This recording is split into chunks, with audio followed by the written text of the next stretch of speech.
You're the kind of zero who thinks showing up is the same as mattering. That is what Dr. Caldwell said 47 minutes before the board meeting that ended his career. Hannah Clarke didn't flinch. She was standing in the third-floor corridor of Seattle General at 6:02 a.m., holding a stack of discharge summaries, when he cornered her near the medication dispensary. His voice had that particular edge it always did when no one else was around, the blade without the smile. She kept her eyes on the papers in her hands, jaw level, breathing steady. 3 years of nights like this had taught her that silence was a better weapon than anything she could say back. He lingered for a moment, waiting for a reaction that wasn't coming, then walked away muttering something about incompetence.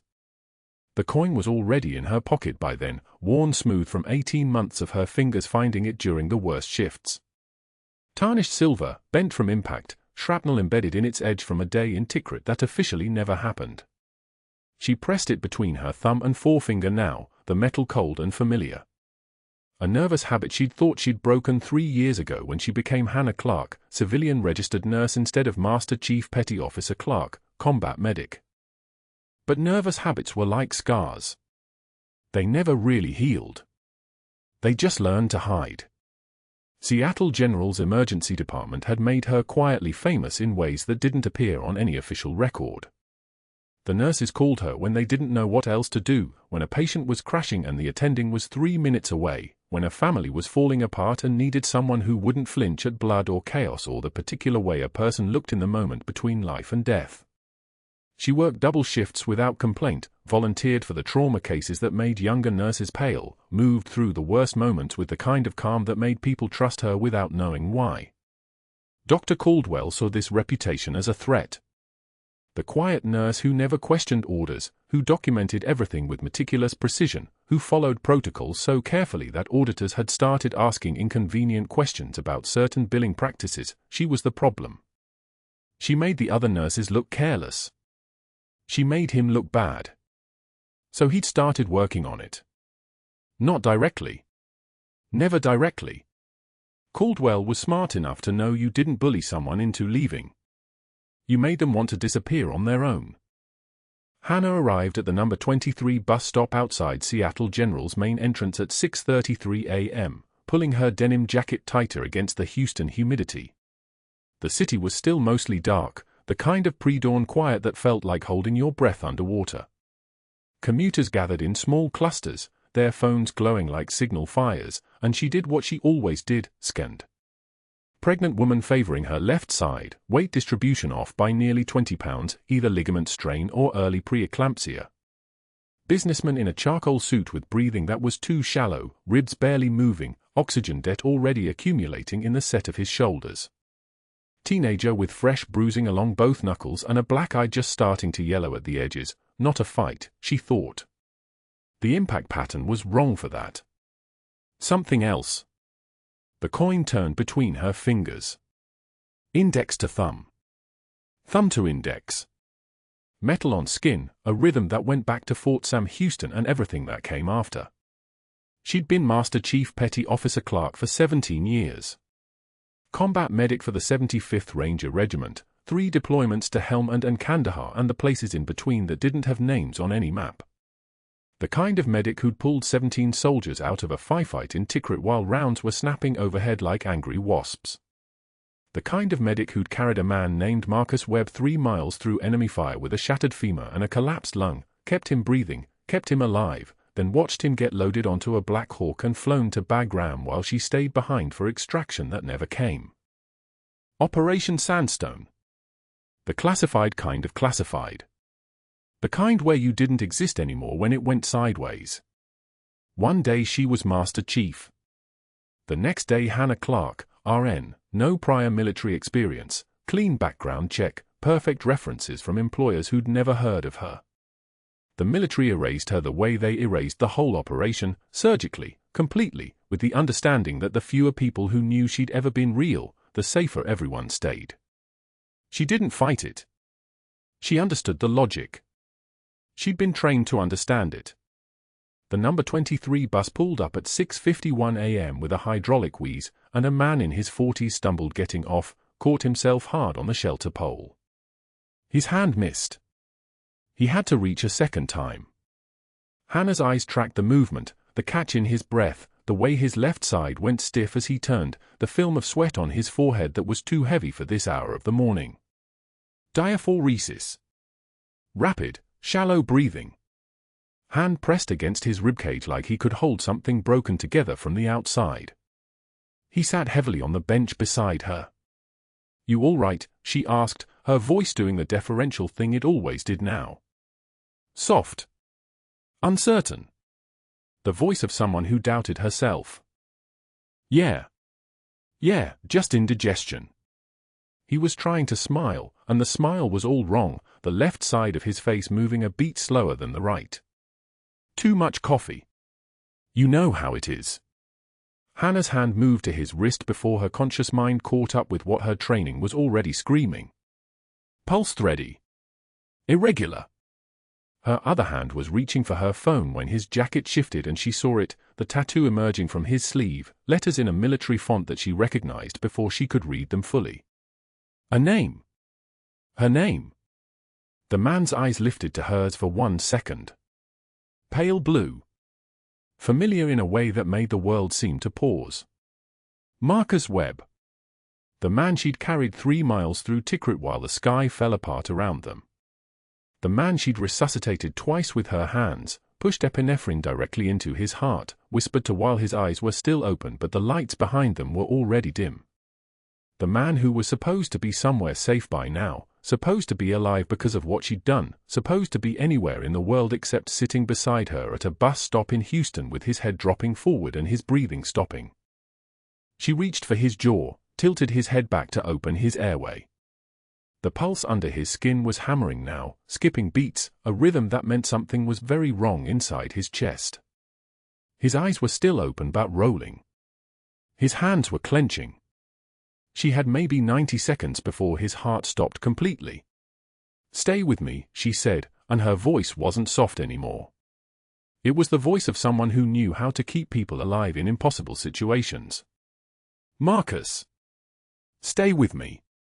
His lips moved but no sound came out.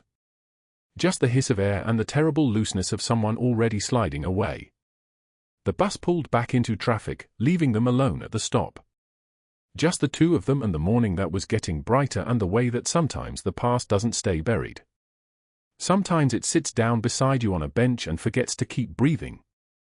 Hannah Clarke knelt in front of him, her hands already moving through the assessment without any conscious decision, checking for carotid pulse, looking for the rise and fall of his chest that wasn't there, her mind burning through the protocols that no civilian nurse should know this well.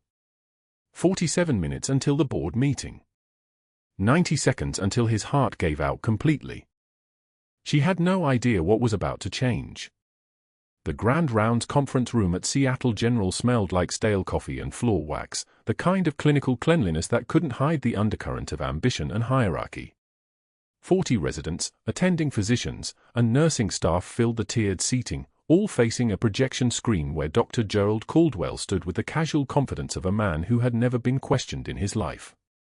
He wore a tailored suit that cost more than Hannah's monthly rent, and his smile was the smile of someone who knew the room belonged to him.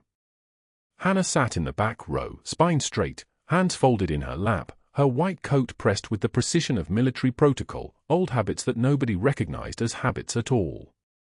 Caldwell clicked to the next slide. Cowboy medicine, a case study in protocol violation. Nurse Clarke here, he said, gesturing toward her without looking, decided that her 3 years of community college made her more qualified than our attending physicians. The residents turned in unison. Hannah's jaw tightened microscopically. Her face remained a perfect blank. Administered morphine without authorization. Adjusted ventilator settings without consultation. Classic hero complex, the kind that gets people killed. He paused, letting that land. Several residents snickered. When confronted with the severity of her actions, our friend St. Hannah here, another pause for effect, more laughter, gave me that same 1,000-yard stare she's giving you now. As if silence equals competence. As if refusing to defend yourself somehow makes you noble instead of dangerous. Her hands didn't move. Her breathing remained steady. The microaggressions came like water, constant, wearing, designed to erode. She'd learned in the 75th Ranger Regiment how to survive in hostile territory. This was different. This was home territory, and she had no weapon except patience.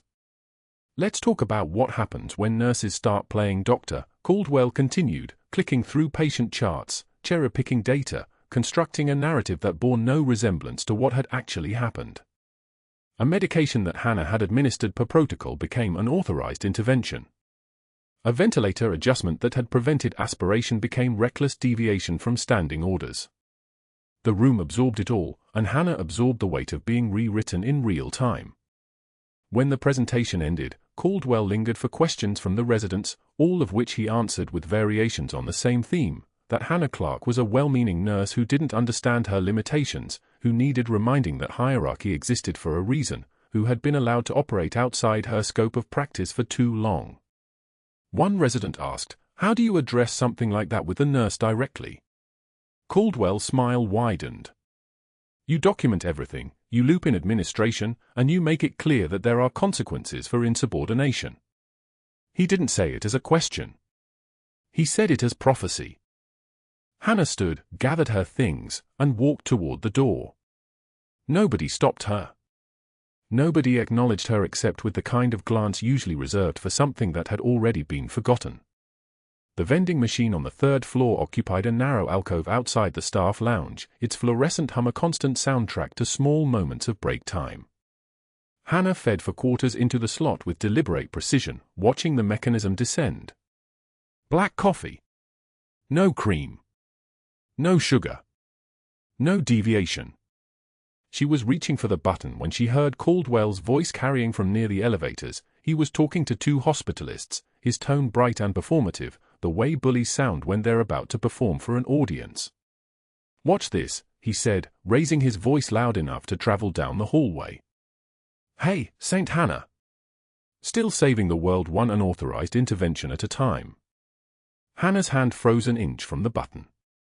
She didn't turn around. Caldwell mimicked her posture, spine rigidly straight, shoulders back, arms rigid at her sides. He'd studied her well enough to parody her. "At ease, soldier." "Oh wait," he laughed, a sound like gravel in a disposal, "you're not a soldier. You're just a nurse who can't follow simple orders." The hospitalists exchanged uncomfortable glances. Neither of them laughed. Neither of them left. The vending machine dispensed the coffee with a mechanical cough. Hannah collected it, the cup warm against her palms, a small anchor of normalcy. She turned toward the stairwell without looking at Caldwell. "You know what?" His voice followed her like a projectile. "Next time you decide to play doctor, I'm having security escort you out like the zero you are. Let's see how stoic you look then. Let's see if your 1,000-yard stare works when you're being walked out by your badge." Hannah's footsteps didn't change rhythm. She didn't accelerate. She didn't slow down. She walked to the stairwell door, pulled it open, the hinges creaking like a sigh, and disappeared into the concrete silence of the stairwell. Behind the door, alone, she set the coffee cup down on the landing and pressed both palms against the wall, counting breaths. 10 counts in. Hold for 4. 10 counts out. The trembling wasn't fear. It was restraint. It was the weight of 17 rescue operations held inside a single nursing license. It was the recognition that if she defended herself, if she explained where she'd learned to keep people alive under fire, the people who had buried Operation Sandstone would bury her deeper than any shame Caldwell could manufacture. She picked up the coffee and continued down the stairs.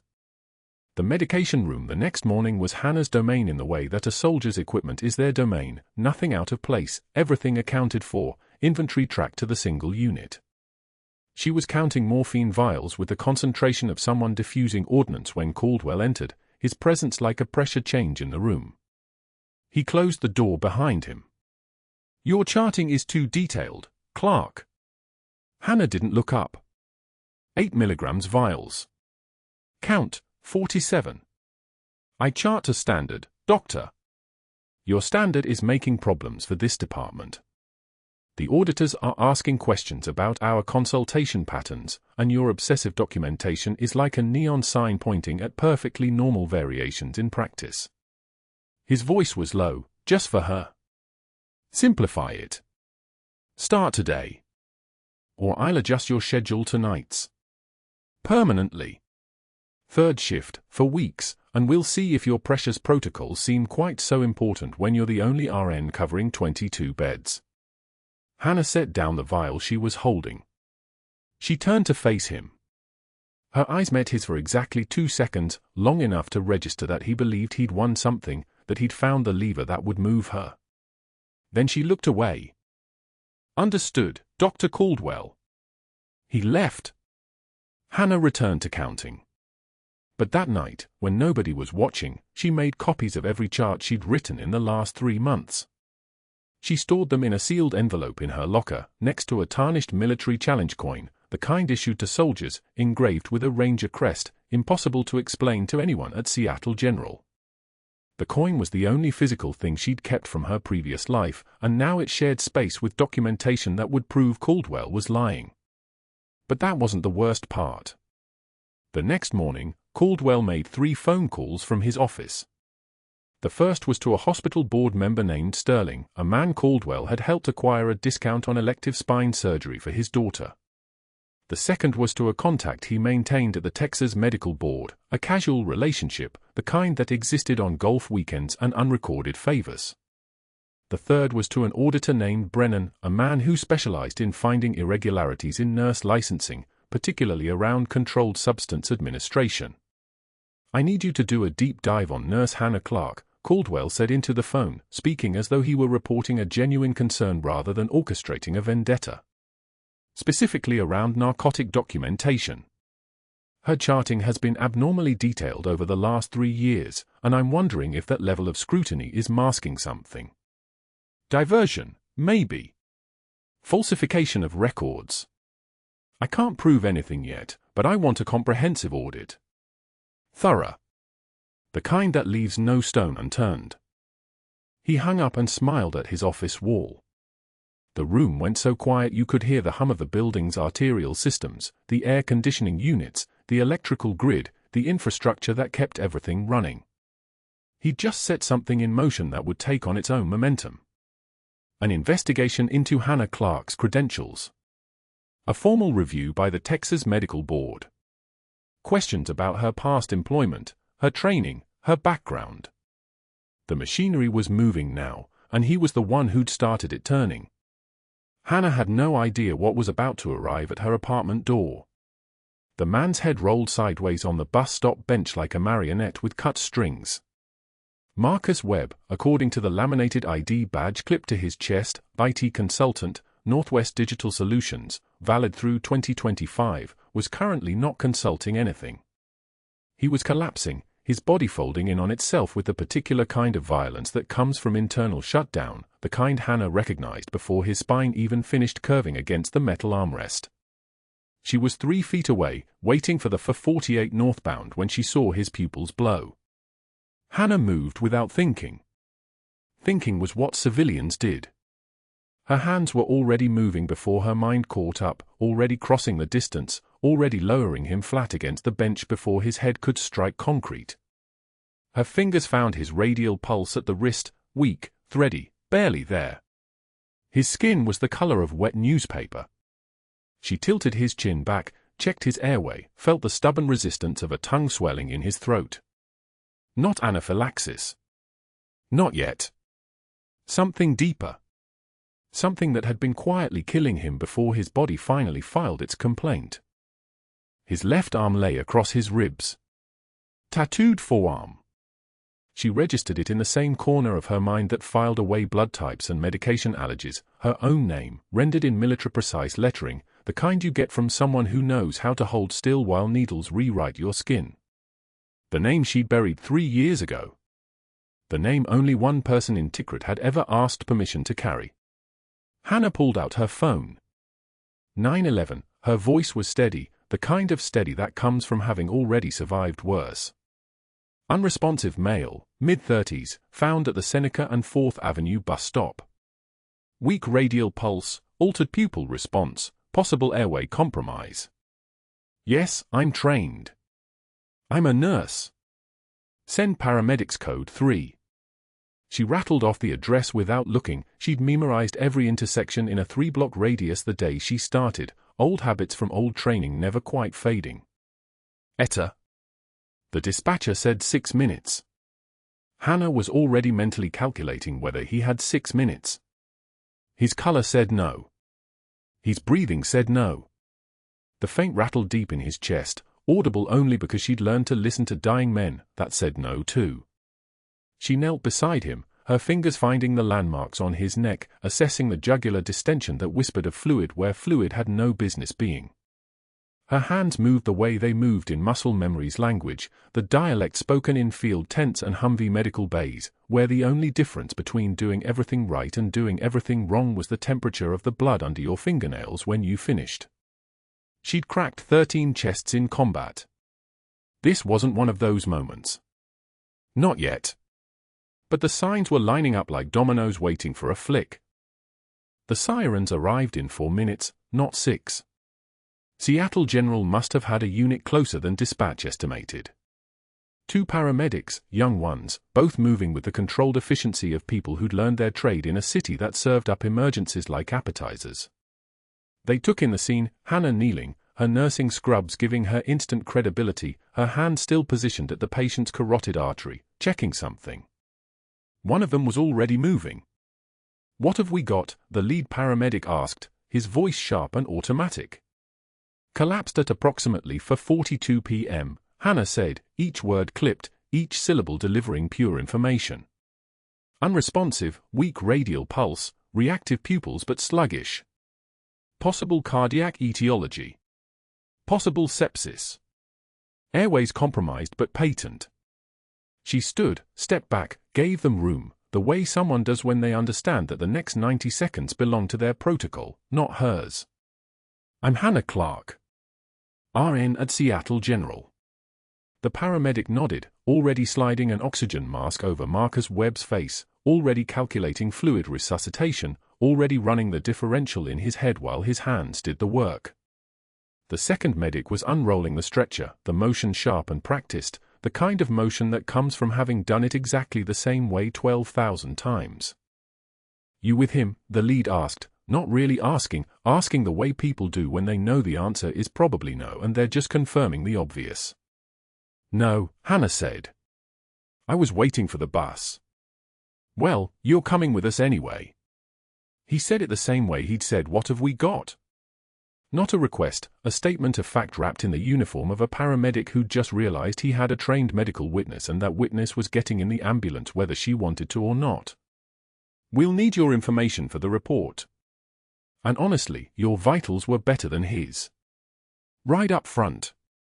She rode in back instead, her hand still gloved with the latex pair she'd snapped on from her bag, old habit, old training, always ready, and Marcus Webb's blood was already drying on her wrists because she'd been doing chest compressions before the sirens arrived, before she'd consciously decided to, before she'd allowed her training to overwrite the 17-year mask of civilian nursing.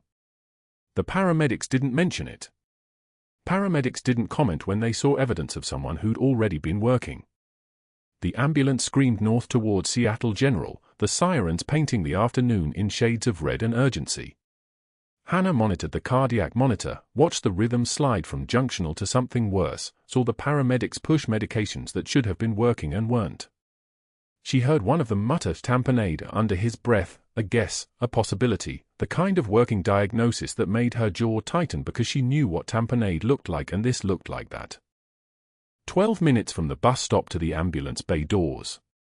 She counted every single one, felt the stretcher hit the pavement, heard the bay crew mobilize the way they did when someone came in actively dying.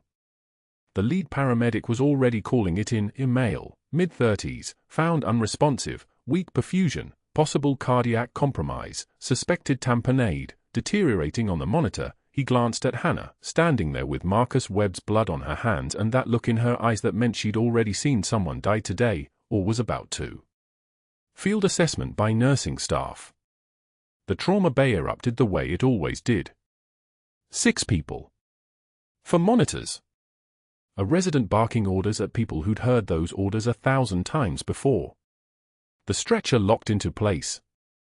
Hands on the patient. Gowns and gloves appearing like magic. The resident was already examining him, already moving, already making the calculations that lived in the space between action and liability. Hannah stepped back, off to the side, her gloved hands hanging at her sides, and that's when she saw Dr. Gerald Caldwell standing in the doorway of Trauma Bay 3. His face was the color of expensive leather left in sunlight too long, darkened, hardened, wrong.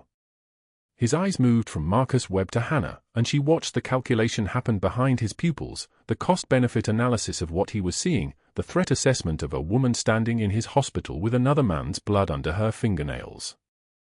The trauma surgeon took over, a woman named Chen with the posture of someone who'd never lost an argument or a patient, and Marcus Webb was rolled deeper into the trauma bay, deeper into the machinery of institutional medicine.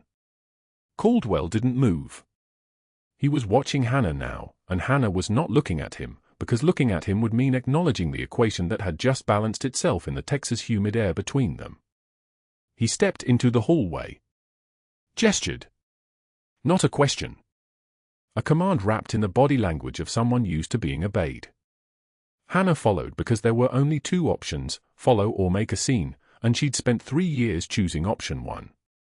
You performed an open-chest procedure, Caldwell said, not quite a question, his voice the temperature of an operating room, at a public bus stop, with what exactly? A pocket knife? A scalpel from your purse? He didn't wait for an answer. Please tell me, Nurse Clarke, exactly what credential authorizes you to perform thoracotomy on a civilian in public. Hannah's scrubs were covered in blood. Her hands were still trembling, no, not trembling.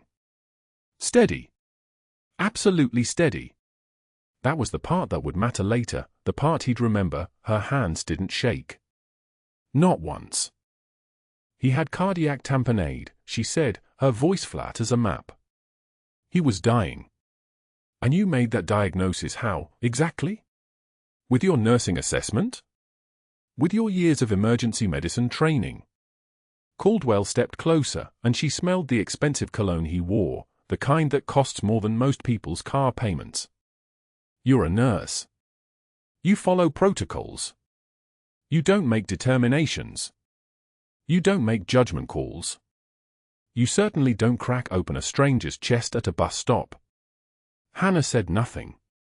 Go home, Caldwell continued, and his voice had shifted into something else now, something more dangerous than anger, because it was calm. Clean up. Don't talk to anyone about this. Don't write any reports. Don't mention this incident to colleagues. I will handle the official documentation. He paused, and when he spoke again, his words were the kind of words that left bruises you couldn't see. And if you're smart, you'll pray that Mr. Webb survives. Because if he doesn't, the liability alone will end your nursing career before the sun sets. He turned and walked away, back toward the administrative offices, back toward his desk, back toward his phone. Hannah went to the locker room and sat on the bench between the lockers, her palms flat against her thighs, her breathing measured and deliberate and wrong. The challenge coin fell from her pocket, Operation Sandstone, the operation that erased her, 2021 to 2022, Master Chief Petty Officer, her rank and the proof she'd ever existed, all in a piece of tarnished metal the size of a quarter. It rolled across the tile floor, spinning, catching the fluorescent light, and she watched it stop against the wall like a verdict. She picked it up. That night, Dr. Caldwell made 4 phone calls. The monitor alarm screamed at 2:41 p.m. on day 3. Hannah was reviewing Marcus Webb's post-operative chart when the sound cut through the unit like a blade, not the routine beeping of a patient waking, but the flat electronic shriek of a code. She moved before her brain caught up, instinct 3 years old overriding everything newer. The cardiac monitor on room 347's display showed VTAC, the rhythm degrading by the second into a jagged, lethal mess that meant his heart was seizing, collapsing inward like a fist. She was through the door in 4 strides. Marcus lay rigid on the bed, his body convulsing with the electrical storm running through him, and his surgical site, the left anterolateral thoracotomy they'd closed just 72 hours ago, was bulging outward like the skin was being pushed from the inside. The pericardium was filling. Again. Fast.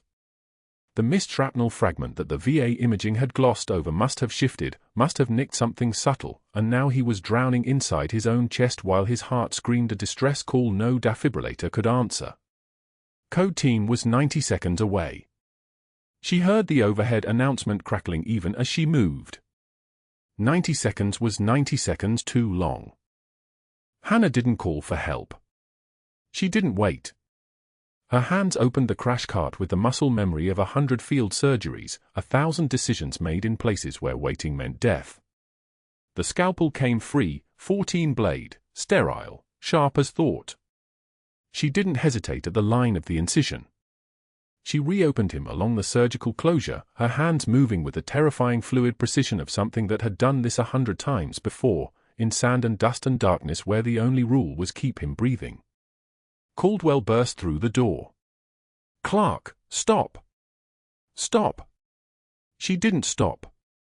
She ignored him the way she'd learned to ignore a lot of things, the sound of his voice, the weight of his authority, the fact that every second of this was writing the final chapter of her career.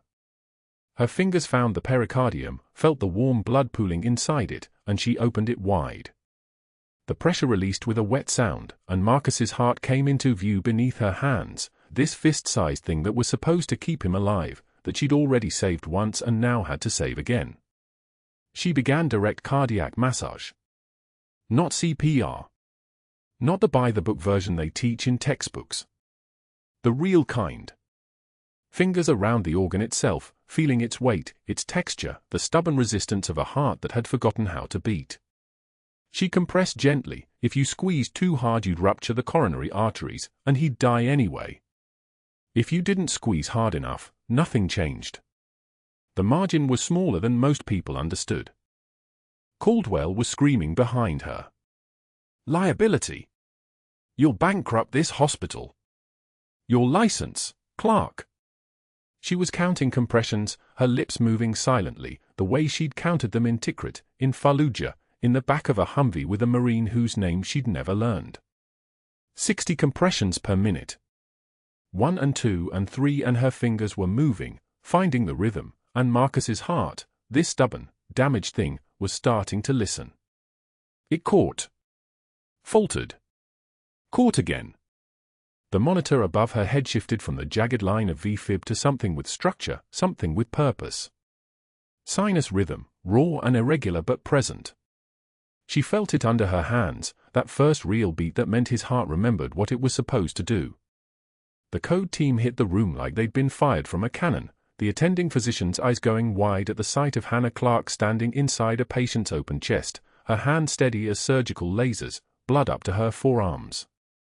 He didn't ask questions. He moved in, took over the positioning, and by the time he had control, Marcus's heart was beating on its own, the electrical storm passed, the crisis moment that would have killed most people already behind them. Hannah stepped back. The attending didn't look at her. Nobody looked at her except Miguel Santos, one of the security guards, and his expression was something between respect and horror before he turned away. Outside the room, Caldwell's voice dropped to something worse than screaming. "My office. Now." The walk there took 3 minutes. Caldwell didn't speak. He moved like something wound too tight, like rage compressed into a human shape. When the office door closed behind them, he didn't sit. He stood at the window, his hands shaking, and when he turned back his face had that peculiar purple quality of someone whose blood pressure had spiked into territory where strokes lived. "You're done. Terminated. Effective immediately." His voice was perfectly controlled now, which made it worse. Gross insubordination, repeated violations of scope, performing surgical procedures without authorization. Hannah stood at parade rest without realizing she'd done it, feet shoulder-width apart, hands clasped behind her back, the posture so ingrained it came automatically. He would have died. "That is not your determination to make." Caldwell's words came out like bullets. "You are a nurse, Clarke. A nurse who just committed career suicide on the operating floor in front of 12 witnesses." He slid a termination letter across his desk, already typed, already signed by him, just waiting for her. Security will escort you out. Clean out your locker. If you contest this, if you file a single grievance, I will personally ensure you never work in healthcare again. You'll never get licensed in Texas. You'll never work in Houston. You'll disappear. Hannah's hand didn't shake as she signed. The letter was dated for that morning, pre-written, ready for delivery. Caldwell hadn't just seen the crisis, he'd been waiting for it. Praying for it. She realized then that this had been his endgame all along. Not just to punish her. To obliterate her. She handed the signed letter back. Understood. 2 security guards waited in the hallway, Miguel Santos and a younger man she didn't recognize.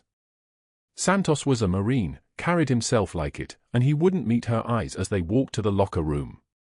She packed her belongings in silence. Her extra scrubs. A photo of Kyle from 3 years ago, still taped to the inside of the metal door.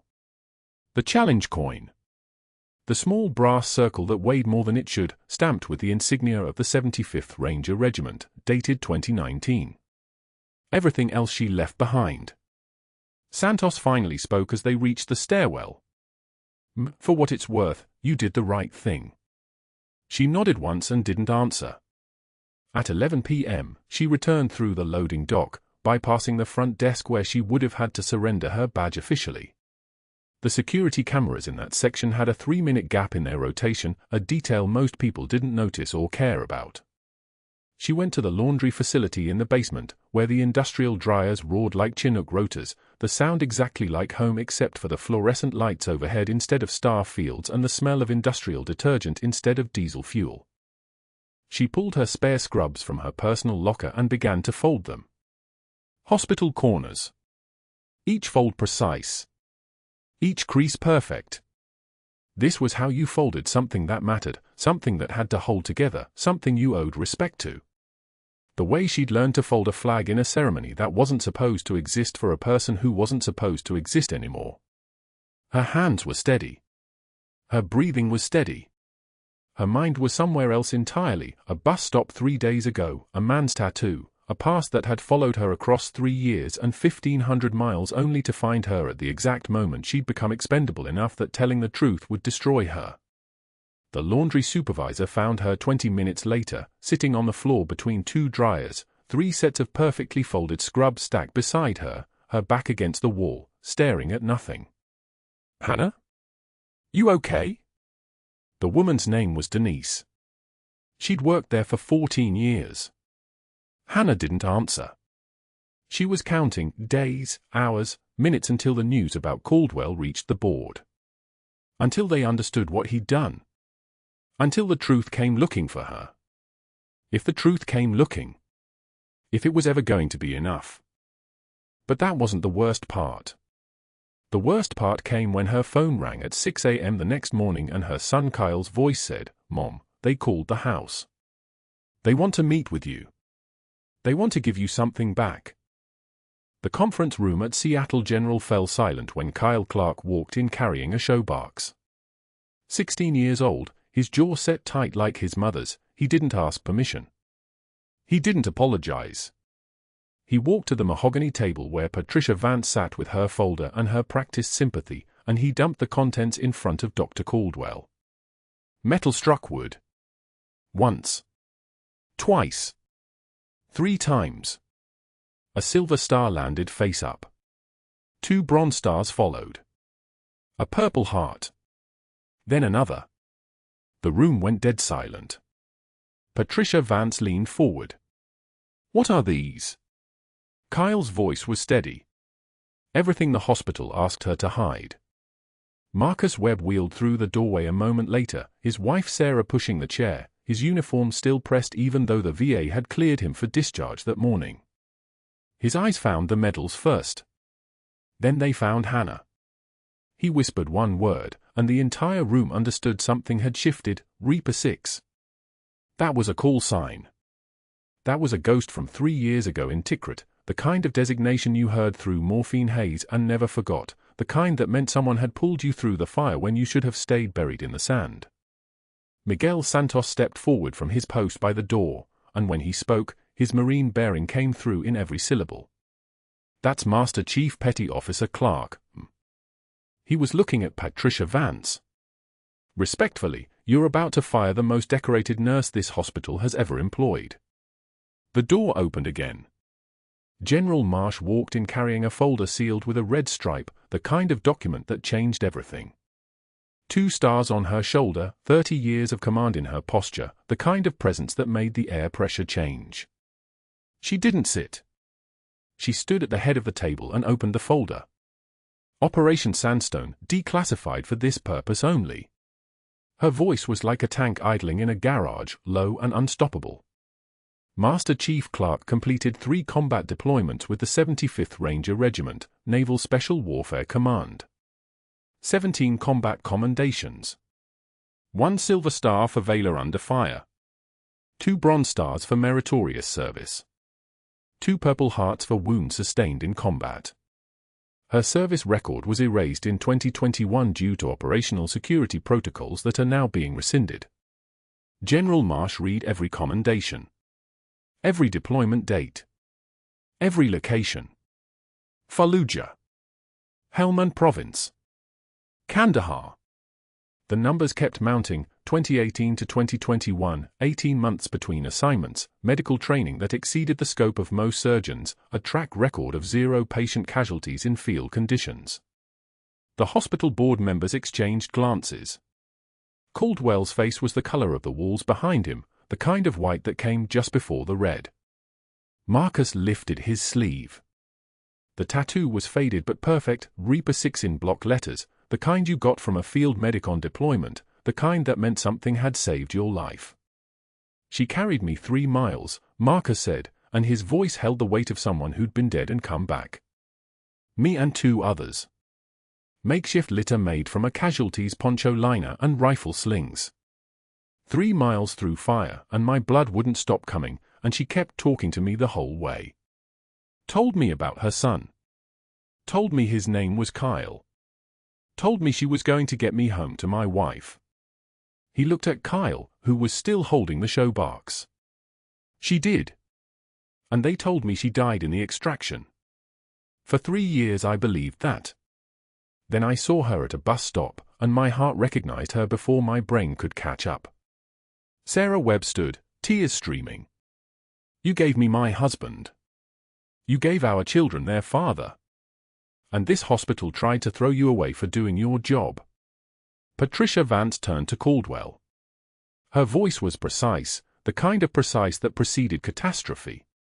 "Doctor, explain to me how your background investigation failed to uncover Master Chief Clarke's service record but somehow succeeded in discovering $340,000 in fraudulent billing under your authorization." Caldwell's mouth opened. Nothing came out. "The auditor you hired, Mr. Morrison, reported his findings directly to federal healthcare fraud investigators instead of to you. That was 3 days ago. The FBI has already seized your personal and professional financial records." Vance stood. Her shadow crossed the table like a gavel.